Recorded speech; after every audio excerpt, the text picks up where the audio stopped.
కేసీఆర్ పట్టించుకోవడం లేదా? Plenary సభపై sir గారాల పట్టి ఎందుకు సైలెంట్ అయ్యారు? ఆమెకు పార్టీ సిల్వర్ జూబ్లీ వేడుకలకు ఆహ్వానం లేదా? అందుకే సన్నాహక సమావేశాలకు గైహాజరవుతున్నారా? అసలు పార్టీలో ఆమెకు నిజంగానే ప్రాధాన్యత తగ్గిందా? గులాబీ గూటిలో వినిపిస్తున్న గుసగుసలను కేసీఆర్ నిజం చేయబోతున్నారా? సొంత ప్లాట్ఫామ్ జాగృతిని కవిత ఎందుకు యాక్టివిటీస్ చేస్తున్నారు? రానున్న రోజుల్లో కల్వకుంట్ల కుటుంబాల్లోనే కోట్లాటలు తప్పవా?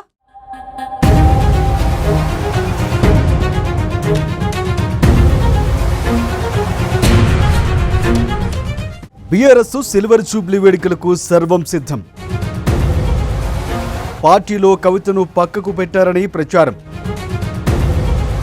ప్లీనరీ సభ విషయంలో మౌనంగా కవిత. జాగృతి సంస్థ ప్రోగ్రామ్స్తో బిజీగా కవిత. రాజకీయ వర్గాల్లో హాట్ టాపిక్గా కవిత నిర్ణయాలు.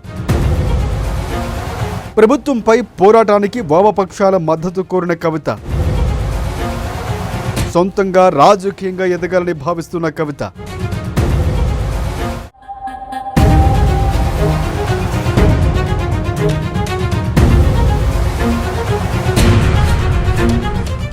గులాబీ పార్టీ కనీ విని ఎరుగున రీతిలో సిల్వర్ జూబ్లీ వేడుకలకు సిద్ధమైంది.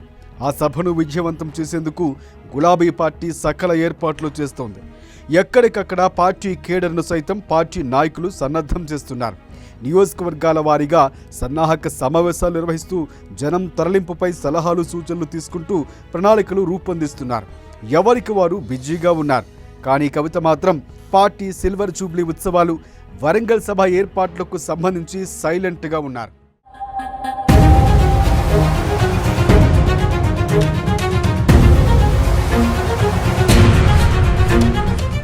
ఇంతకు వేడుకలకు ఆహ్వానం అందలేదా? కావాలనే పార్టీ ఆమెను పక్కన పెట్టిందా అనేది ఇప్పుడు హాట్ టాపిక్గా మారింది. ఎప్పుడు పార్టీలో యాక్టివ్గా ఉండే కవిత పార్టీ సభ విషయంలో ఎందుకు స్పందించడం లేదనేది ఆమె క్యాడర్లో అంతు పట్టడం లేదట. గ్రేటర్లో జరుగుతున్న పార్టీ సన్నాహక సమావేశాల్లో సైతం పాల్గొనటం లేదు. కావాలని ఆహ్వానం అందడం లేదా? లేకుంటే ఆమె తెలంగాణ జాగృతి సంస్థల ప్రోగ్రామ్స్తో బిజీగా ఉండటంతో పాల్గొనడం లేదా? అసలు పార్టీలో ఏం జరుగుతుంది అనేది ఇప్పుడు చర్చకు దారితీస్తోంది.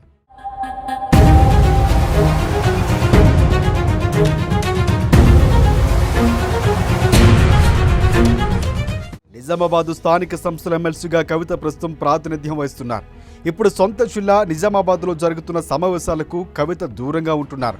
దాంతో ఆమెకు పార్టీ సమావేశాలు నిర్వహించమని చెప్పలేదా? ఆ పార్టీ అధ్యక్షుడు ఆహ్వానించడం లేదా?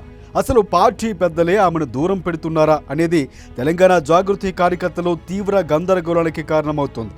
అయితే పార్టీ సమావేశాలు నిర్వహించమని ఆదేశాలు లేకపోవడంతోనే కవిత ఆ జిల్లాలకు వెళ్లటం లేదంట.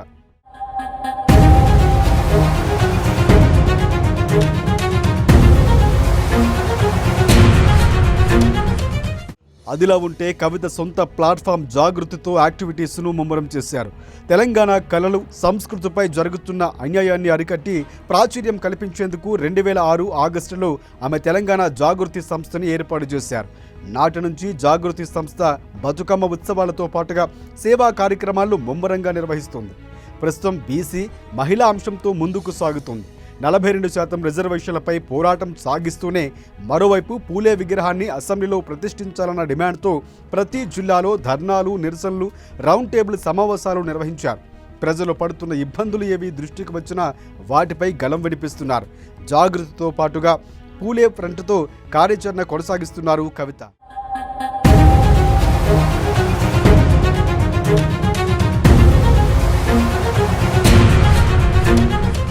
కవిత తీసుకుంటున్న నిర్ణయాలు ఇప్పుడు రాజకీయ వర్గాల్లో హాట్ టాపిక్గా మారాయి.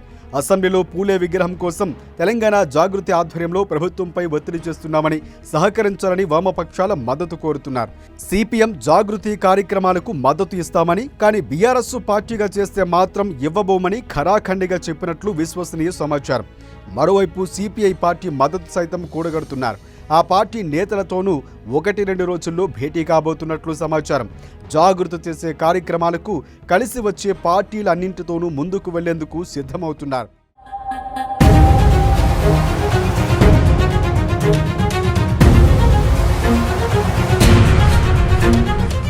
గతంలో ఎన్నడూ లేని విధంగా సొంతంగా రాజకీయంగా ఎదగాలని, తన సత్తా ఏంటో చూపించాలని భావిస్తున్నట్లు సమాచారం అందుతోంది.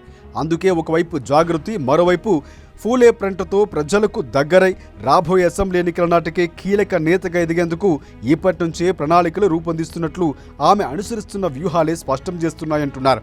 అందులో భాగంగానే జాగృతి కమిటీలు గ్రామ స్థాయిలో ఏర్పాటు చేసి సంస్థను పటిష్టం చేయాలని కూడా ప్లాన్ చేస్తున్నారట.